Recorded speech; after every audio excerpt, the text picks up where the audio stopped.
So mga tol, bukas na po magaganap ang laban ni Errol Spence Jr. versus Tim Tszyu sa bansang Australia.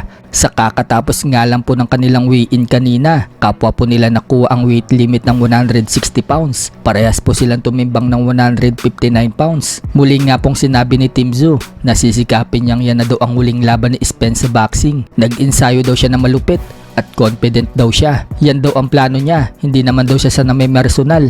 Pero ibabato daw niya ang pinakamalakas niyang suntok sa mukha ni Spence at sa kanyang katawan. Gusto umano niya iparamdam kay Spence yung sakit at yan na daw ang magiging huling laban ni Spence. So tingnan na lang po natin bukas mga tol kung magkakatotoo yung sinabi ni Tim Tszyu. Samantala, kanselado na po ang laban ni Stephen Fulton versus Liam Wilson na mapapalaban din dapat sa card na yan. Nag-overweight po kasi si Stephen Fulton sa napagkasundo ang timbang ng 133 pounds. Bumigat po si Fulton ng 139.5 pounds. Over ng 6.5 pounds. Sobrang laki nga po ng over ni Fulton.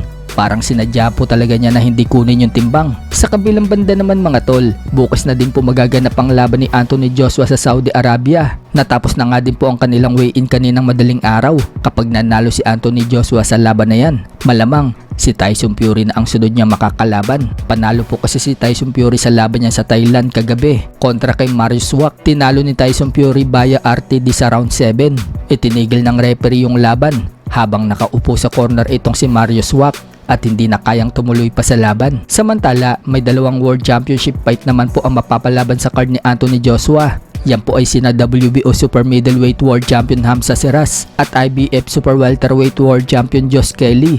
Dedepensahan ni Josh Kelly ang kanyang IBF kay Agyarko, habang dedepensahan naman po ni Hamza Sheeraz ang kanyang WBO belt dito kay Simon Sassinhober. Kaya marami po ang laban na aabangan natin bukas. Sa ibang banda naman mga tol, muli na naman po napansin ng Ring Magazine si former 3 Division World Champion Janrell Casimero. Nirepost po kasi ng Ring Magazine mga tol ang post ni Casimero sa X account nito. Noong panahon pa nakasama ni Casimero si Shakur Stevenson sa training camp. Sinabi nga po dyan ni Casimero mga tol na magkasama sila nag-iensayo ni Shakur Stevenson. At makikita nga mga tol sa post ni Casimero, nilike pa po yan ni Shakur Stevenson. So nirepost po yan ng Ring Magazine mga tol at humakot na naman ng maraming reaksyon.